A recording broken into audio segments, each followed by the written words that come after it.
Fais confiance à ton intuition. Je sais que c'est pas toujours facile, mais tu es quelqu'un de très spirituel, de très puissant, intellectuellement, spirituellement, et tu es quelqu'un qui a une excellente intuition. Alors je sais que c'est pas toujours facile de l'écouter, je sais que souvent il y a la raison qui prend le dessus, etc. Mais tu vois ici vraiment écoute ton instinct, écoute cette intuition. Tu vas avoir très prochainement une décision à prendre et c'est vraiment hyper important que tu sois à l'écoute de toi-même et de tes guides. Est-ce qu'on peut en savoir plus peut-être sur...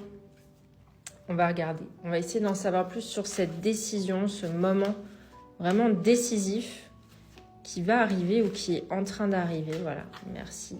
Hop, super. Là, il s'agit d'éviter quelque chose de grave. Quand je dis quelque chose de grave, c'est en tout cas, tu vois, avec ces deux cartes-là, quelque chose qui va vraiment te blesser, te faire beaucoup de mal.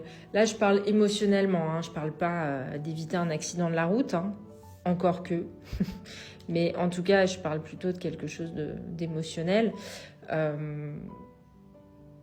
D'où le fait qu'il faut absolument que tu écoutes ce message, il faut absolument que tu mettes même en commentaire, mets-moi un pouce pour me dire que tu as compris le message, parce que là, tes guides veulent absolument que tu fasses attention. Voilà, il y a quelque chose qui va se produire et il faut que tu l'évites.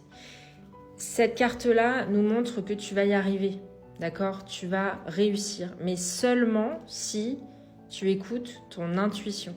Donc, sois vraiment à l'écoute dans les prochains jours. Est-ce qu'on peut avoir une idée du timing ? Sur les 11 prochains jours, il va falloir que tu sois attentif. Je vais demander si on peut en savoir plus sur le type de danger que tu dois éviter, d'accord? Parce que là, c'est vrai que j'ai conscience que c'est un petit peu vague. À la fois, c'est un message qui peut inquiéter, mais qui est peut-être un petit peu trop vague. Voilà. Est-ce qu'on peut avoir clarification sur le type de danger, ou en tout cas ce sur quoi tu dois vraiment être vigilant? Merci. Hop.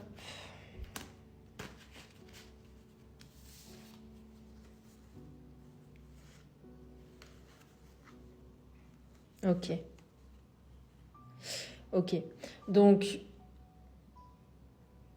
il y a une personne, je vais mettre ces cartes-là de côté pour qu'on ait celle-ci. En fait, il y a une personne qui est en train d'œuvrer en coulisses pour te faire du mal. Ou en tout cas, qui va essayer de te blesser. C'est relationnel, hein, d'accord? Donc voilà, c'est pas... Comme je disais tout à l'heure, je sentais que c'était plus un danger, on va dire, émotionnel. Peut-être un risque d'avoir le cœur brisé, d'être trahi, d'être déçu. Voilà, on est plutôt là-dedans. Et ça va venir avec un message, d'accord? Donc, ou en tout cas une communication. Donc c'est soit une communication verbale, un échange en face à face, soit plutôt un message, texto, lettre, etc. Et tu vois, cette personne-là, derrière, il y a cette espèce d'ombre voilà, néfaste. Donc, c'est quelqu'un qui va présenter un certain visage, un visage peut-être de victime ou un visage de quelqu'un qui ne te veut pas de mal. Et en fait, derrière, il y a une intention cachée, tu vois. C'est aussi cette figure-là qui est un peu inquiétante, etc. Donc, méfie-toi. Méfie-toi, j'ai l'impression que c'est plutôt une figure masculine, voilà, qui pourrait essayer, en tout cas, de te trahir, de te blesser, de te faire du mal, etc. Écoute, dis-moi si ça te parle en commentaire.